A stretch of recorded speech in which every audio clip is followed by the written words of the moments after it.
comment ça va vous? Mais écoutez, moi ça va très bien, je viens de rentrer de vacances et c'était incroyable! Je suis partie une semaine au lac du Bourget en Savoie avec ma copine Camille que vous avez déjà entendue dans l'épisode Une amitié de qualité avec mes BFF. Bisous ma vie si tu passes par là. Et clairement, on a passé une semaine merveilleuse là-bas. On a bien bronzé, on s'est beaucoup baigné au lac et d'ailleurs, est-ce qu'on peut en parler de la beauté de ce lac s'il vous plaît? Le fait de se baigner dans une eau aussi claire entourée de montagnes ensoleillées, c'est un spectacle extraordinaire. Enfin, moi, c'est un paysage auquel je ne suis pas habituée, donc j'ai trouvé ça hyper impressionnant visuellement et c'était un véritable plaisir de se baigner là-bas. On a fait plein de belles activités, on s'est promené au marché d'Annecy pour acheter plein de bonnes choses à manger, on a été visiter les gorges du Fier aussi. Alors, faut pas avoir le vertige parce qu'on est quasi à 30 mètres de hauteur, hein, mais la vue, Mama Seigneur. La vue était fantastique, c'est un véritable trésor de la nature. On a bien évidemment goûté aussi à toutes les spécialités fromagères possibles en tant que bonne Normande. Fondue, tartiflette, raclette, franchement, on s'est fait plaisir. Et c'était délicieux. Puis ensuite, on a dansé et chanté jusqu'au bout de la night au festival Musilac, qui a vraiment été l'un des meilleurs festivals que j'ai fait de ma vie, franchement, avec Lollapalooza. Il y avait rien à redire en fait. Il est bien organisé, il a une sécurité solide, des bénévoles accueillants, un poste de secours présent, pas mal d'eau et de sanitaires disponibles, de la diversité dans les stands de restauration, d'animation et surtout une très bonne programmation. En tout cas nous pour le jeudi, franchement c'était parfait. Franchement, mis à part qu'on a galéré à garer la voiture, c'était génial. On a vu des artistes très talentueux comme Adèle Castillon. J'ai versé ma petite larme d'ailleurs quand je l'ai vue parce que j'adore son travail entre ce qu'elle a fait avec son ancien groupe Vidéo Club et ses nouveaux albums solo. C'est vraiment des sons qui m'ont beaucoup touchée et qui m'ont fait du bien à l'âme, clairement, quand j'en avais le plus besoin. Donc j'étais hyper heureuse de pouvoir l'admirer en live et elle a trop géré d'ailleurs. Elle a slay comme jamais. On a vu aussi l'Impératrice, que j'aime beaucoup pour leur identité bien propre à eux. En fait, c'est un groupe de musique qui give un peu une vibe de vacances, électro, disco, pop, tu vois. En fait, je sais pas comment vous expliquer, faut que vous alliez écouter pour comprendre, mais ils ont une signature sonore qui permet de vite les reconnaître. Et moi j'adore, je trouve ça hyper esthétique et tout. Cam, elle a pas trop aimé parce qu'elle trouvait ça répétitif. Ce que je peux comprendre, mais moi vu que je connaissais déjà le groupe, j'étais habituée donc j'ai kiffé. Ensuite on a vu Julien Doré qui est un véritable showman. Franchement, je m'attendais pas du tout à ça de base. Je pensais que ça allait être plutôt un truc tranquille, à la cool, tu vois, et en fait mais pas du tout. C'est un spectacle d'émotion à lui tout seul quoi. Il te fait rire, il te fait pleurer, chanter, danser, enfin... Waouh! J'ai pas les mots pour décrire la qualité de ce concert en festival, alors imaginez ce que ça donnerait à son propre concert. Et il avait une équipe hyper talentueuse avec lui qui a rendu son show grandiose. Franchement, on a adoré avec Camille, c'était un de nos concerts préférés de la journée. Et pour terminer la soirée en beauté, on a fini par DJ Snake, que j'ai vu pour la deuxième fois. Il est toujours aussi fou, toujours aussi énervé et impressionnant à voir en festival. C'était de la folie, c'était trop bien. Bon, par contre, il y a un truc qui m'a grave saoulée. C'est les gens qui ne respectent pas la hiérarchie des places en festival. Je te donne un exemple tout simple. Nous, avec Camille, on a attendu 3 heures DJ Snake pour être sûr d'avoir nos bonnes places. Et ben même pas 20 minutes avant son passage, il y a eu une flopée de gens mal élevés, complètement irrespectueux qui se sont mis à forcer le passage pour aller jusqu'aux barrières, alors que clairement sur des dizaines et des dizaines de mètres c'était déjà complet, c'était impossible de passer, on était tous méga serrés. Et on a clairement vu des couples de 40-50 ans se faire mais dégager quoi, et des ados qui arrivaient plus à respirer tellement ils se sentaient oppressés parce qu'on les poussait pour passer devant quoi. Il y a même eu des débuts de bagarre à cause de ça. La sécurité a été obligée d'intervenir, de virer des gens, de lancer des sortes de bombes de poivre dans la foule. Enfin, Je sais pas exactement si c'était vraiment ça, mais en tout cas, je sais que ça prenait la gorge et ça piquait les yeux. Mais c'était vraiment un manque de respect monumental, quoi. Et moi, je sais que ça m'a gâché mon début de concert.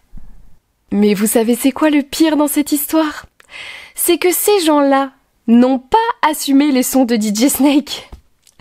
Parce que bien souvent, ils pensent qu'il va juste passer ces sons les plus populaires qu'on entend partout. Mais les vrais fans de DJ Snake, eux, ils savent qu'il fait surtout principalement de l'électro. Et de l'électro bien hardcore, si je puis me permettre. Et ça, c'est pas pour les oreilles de tout le monde, en fait. Et du coup, ces mêmes gens qui ont fait chier tout le monde pour passer devant, je vous jure, ils ont fait demi-tour après même pas 10 minutes de show et ont recommencé à pousser les gens pour partir. Sérieux, ça m'a rendu complètement dingue. J'avais tellement envie qu'on les dégage du festival, ces gens-là. Bon, au final, j'ai bien profité de ma soirée, et même de ma journée entière de festival, mais putain, le début de concert de DJ Snake, j'ai serré les dents, quoi. S'il vous plaît, respectez les gens qui aiment vraiment l'artiste et laissez-les kiffer leur concert tranquille, merde. Et si vous y êtes pas pris à temps pour les places, restez derrière, en fait. Il y a des écrans géants, c'est fait pour ça, merde. Voilà. J'ai fini de passer mon coup de gueule. On peut reprendre maintenant. Non, en vrai, j'abuse, mis à part ce petit détail, c'était des super vacances, on s'est bien amusé, on a beaucoup rigolé, et tous les soirs en plus, on se préparait un petit apéro bien quali, en regardant la quotidienne de Secret Story et le live jusqu'à minuit, bien entendu. De quoi finir nos soirées en beauté, finalement. Puis, quelques semaines plus tard, j'ai été en Côte d'Azur pour la toute première fois de ma vie, et je suis tombée sous le charme de cet endroit. J'ai été rejoindre Orlando, que vous avez déjà entendu aussi sur le podcast où on parlait des addictions modernes. C'était mon tout premier bébé interview. Et donc on est parti en vacances chez lui avec des potes et sur place on a retrouvé sa chérie italienne que j'adore et ses amis qui parlent très bien le français, donc on a formé une bonne colonie de vacances à nous tous, c'était très drôle. Et avec eux j'ai découvert Nice, Monaco, Menton et une petite partie de l'Italie avec San Reno et Ventimiglia. Je peux vous dire que là-bas j'ai bien travaillé mon cardio parce que là-bas, faut savoir que les chemins plats, ça n'existe pas. En fait, c'est comme en Andalousie en Espagne, c'est beaucoup de montées et beaucoup de descentes très vénères dès que tu te rapproches de la mer. Donc t'inquiète pas que là-bas ta séance de sport tu l'as tous les jours, hein. Mais les paysages sont magnifiques, j'ai adoré me balader dans les rues pour admirer l'architecture franco-italienne. Les maisons, les hôtels, les boutiques sont sublimes et ce que j'ai beaucoup apprécié, c'est que les maisons sont toutes colorées avec des palmiers autour. Il y a des maisons turquoises, jaunes, roses. Sérieux, pourquoi on fait pas ça en Normandie là? C'est tellement plus beau, ça changerait tout franchement. De toute façon, moi je vais vous dire une chose, hein. Plus je grandis, plus je sens que je suis une meuf du soleil. Ouais, je sais, ça n'a aucun sens de dire ça en revenant de vacances, tout le monde le pense, mais laissez-moi dans mon délire, en fait. En plus, j'ai des origines espagnoles et tout, et je sens que j'ai besoin, pour être heureuse dans ma vie, d'être entourée de lumière, de couleurs, de mer, de beauté pour être heureuse, quoi. Vraiment. Et c'est horrible parce que dès que je pars en vacances dans le sud de la France ou en Espagne, j'ai ce sentiment que, ah putain, mes meufs, elle est là ta vie en fait. Qu'est-ce que tu fous dans le nord de la France, bordel? Mais j'aime trop ma famille et mes amis pour partir aussi loin, quoi. Donc ça me freine toujours à prendre cette décision. Peut-être qu'un jour je sauterai le pas, je sais pas. Mais plus ça va, plus ça me travaille quand même, hein. On a aussi beaucoup dansé et fait la fête, que ce soit via des concerts de rue, dans des petits bars ou en club, c'était génial. Moi, je peux passer des soirées entières à danser, donc si vous voulez, j'étais la plus heureuse en fait. Et j'ai été étonnée de voir combien les hommes sont très élégants. Genre, je sais pas si c'est les touristes ou les locaux parce que j'y suis allée qu'en été, donc ça peut porter à confusion, mais à chaque soirée que j'ai fait, les hommes étaient tous tirés à 4 épingles. Ils sont vêtus de leurs plus beaux habits blancs, avec leur beau bronzage qui ressort, toujours bien coiffés, et croyez-moi, je suis coiffeuse, hein. Je sais quand on a passé du temps dans la salle de bain ou pas. Ils mettent leurs plus beaux bijoux, leurs plus belles paires de lunettes de soleil, les chaussures, le parfum qui va bien, et leur plus beau sourire. Franchement, j'étais amoureuse toutes les 5 secondes, c'était épuisant. Alors les femmes aussi sont magnifiques, hein, bien sûr, on s'entend. Mais j'ai envie de dire que de manière générale, les femmes elles slaient tout le temps en fait, et particulièrement en vacances les soirs d'été. Alors là, On se sait, hein. On se sait qu'elles se mettent en bombe. En fait, y a même pas à se poser la question, quoi. Mais les hommes, c'est pas toujours le cas, donc je trouvais ça important de le mentionner. On a aussi bien peaufiné notre bronzage et nagé dans l'eau turquoise de la Méditerranée qui est juste divine. C'était un véritable bonheur de se baigner là-bas. On s'est régalité. On s'est régalité. Je suis morte, je recommence en plus. On s'est régalé avec les spécialités de là-bas, notamment le citron de Menton. Putain. Attendez, je reprends. On s'est aussi régalé avec les spécialités locales, notamment le citron de Menton, le limoncello, le tiramisu, le spritz ou encore les pâtes carbo. Et franchement, pour une Normande qui adore mettre de la crème dans ses pâtes carbo, j'ai constaté ô combien c'était bien meilleur sans. Juste le jaune d'œuf, le poivre, le pecorino et un peu d'eau de cuisson des pâtes mélangées avec le guanciale. Je vous jure que quand c'est bien fait, ça n'a rien à voir. Et c'est délicieux. Je ne remettrai plus jamais de crème dans mes pasta carbonara. Promesso. Et j'allais oublier les glaces. On a dégusté les meilleures glaces du monde en fait. Un de ses amis travaillait dans un glacier artisanal où ils faisaient eux-mêmes leurs propres glaces. Et c'était mais tellement bon franchement. Gros coup de cœur pour la vanille qui était exceptionnelle. Et un truc que j'ai réalisé au cours des vacances, c'est combien on avait de la chance de visiter l'Italie avec des Italiens.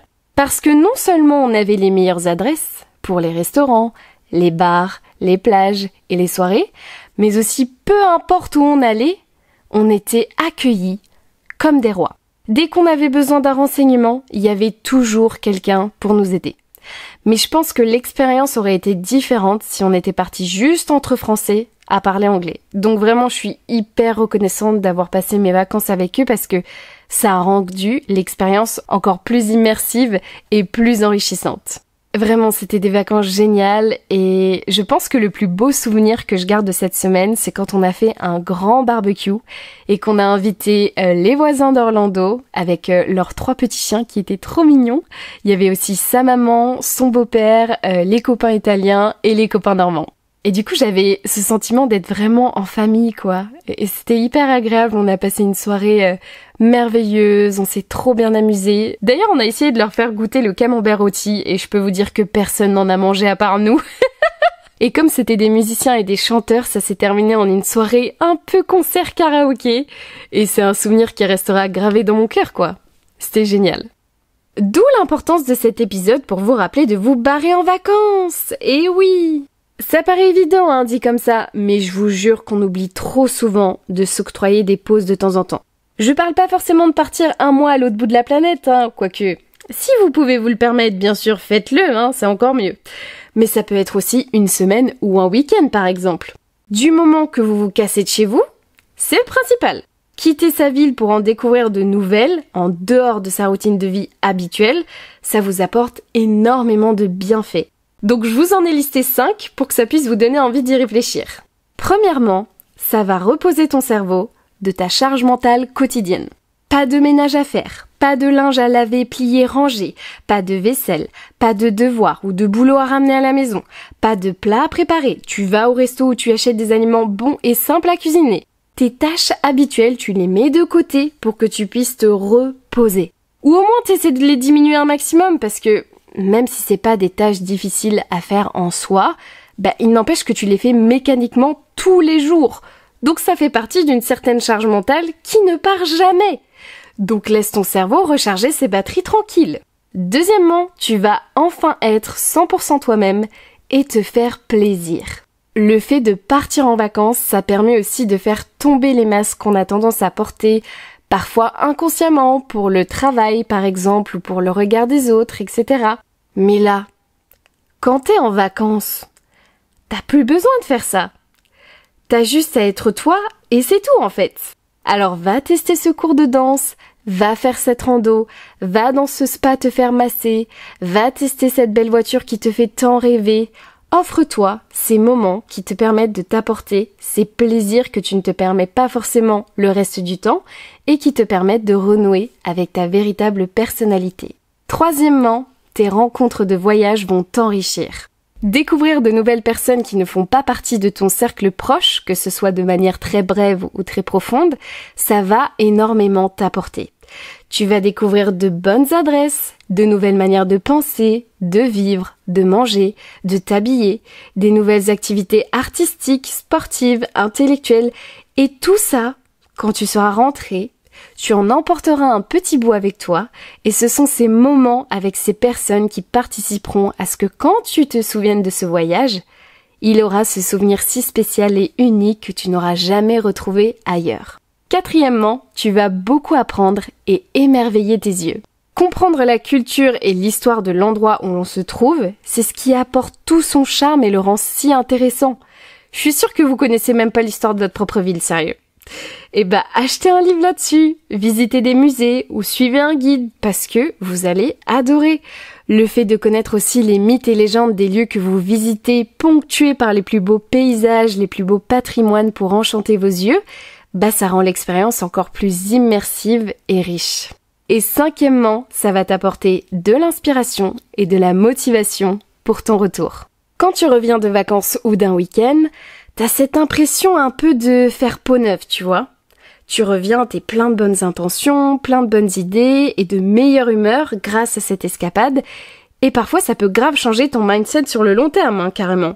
Alors je dis pas que voyager, ça va forcément régler tous vos problèmes, hein, mais franchement, ça peut quand même y contribuer. Ça permet de faire une petite pause dans son quotidien pour peser le pour et le contre de ce qui va et ne va pas dans notre vie et prendre les meilleures décisions en rentrant à la maison. Si avec tout ça, t'es pas convaincu, mais je ne peux plus rien faire pour toi. Maintenant, je vais vous partager mes petites techniques et astuces pour bien organiser un week-end ou des vacances de plusieurs semaines, que ce soit niveau transport, hébergement et activités. Voilà, ça me fait plaisir. Déjà, pour ce qui est de l'avion, j'adore regarder les destinations de dernière minute ou regarder quelles sont les dates les plus avantageuses pour voyager dans un pays en particulier. Et pour ça, c'est très simple, t'as juste à aller sur Skyscanner, tu sélectionnes les jours que tu souhaites pour partir et par contre, il ne faut pas que tu rentres ta destination. Je crois qu'il faut que tu cliques sur un truc comme explorer le monde entier, je crois, et ça va te mettre les vols des pays les moins chers pour les dates que tu souhaites. Et si, à l'inverse, tu veux aller dans un pays en particulier et que t'as pas d'obligation de date, tu peux mettre ta destination de rêve et ne pas mettre les dates pour regarder quel jour est le plus avantageux pour partir et revenir. Voilà, petite technique de rat qui fait plaisir. Après, t'as aussi la possibilité d'y aller en train. Pour avoir les meilleurs prix, ce que je te recommande, c'est de t'y prendre à l'avance. Plus tu prends tes billets de train à l'avance, moins ça sera cher. Et prends toujours soin de sélectionner des trains en dehors des heures de pointe. Donc pas le matin, ni en fin d'après-midi quand les gens vont ou reviennent du travail. Et si possible, en milieu de semaine, parce que souvent les prix sont plus élevés le week-end et les jours fériés. Et si tu voyages beaucoup en train, ça vaut peut-être le coup de te renseigner sur les passes ou cartes d'abonnement qui t'offrent des réductions sur certains trajets en fonction de ton âge et d'où tu veux aller. Sinon, après, tu as aussi l'option du bus qui est certes moins confortable que l'avion ou le train, mais carrément plus économique. Alors perso, j'ai déjà fait un trajet Paris-Barcelone à contre-cœur parce que mon vol a été annulé à la dernière minute, mais je peux vous dire que je ne le referai plus jamais de ma vie. Alors c'est sûr, hein, c'est pas cher. Mais je vous raconte pas les 15 heures de l'enfer que j'ai vécu dans ce bordel. C'était horrible. Parce que le problème, c'est pas tant la longueur du trajet, hein, parce que ça, bon, on est grand, à la limite, on sait que ça va être long. Tu mets Netflix, t'écoutes un podcast, tu lis, bref, tu fais pas chier. Le problème, ce sont les gens qui sont à l'intérieur et qui voyagent avec toi. C'est eux le souci. Un manque de savoir-vivre en communauté, mais seigneur, terrible, j'ai jamais vu ça de ma vie. Bon, après, faut pas prendre mon expérience pour une généralité, hein, parce que j'ai des copains qui voyagent souvent en bus, et ça s'est toujours bien passé. Donc, je pense que je suis tombée sur le mauvais bus. Mais bon, dans le doute, j'ai été traumatisée et j'y retournerai plus jamais.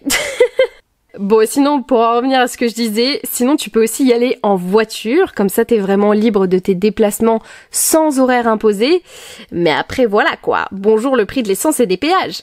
Moi, j'avoue que ça m'arrange toujours d'y aller en train ou en avion et d'utiliser les transports en commun, taxi ou blablacar sur place uniquement parce que déjà, j'aime pas conduire.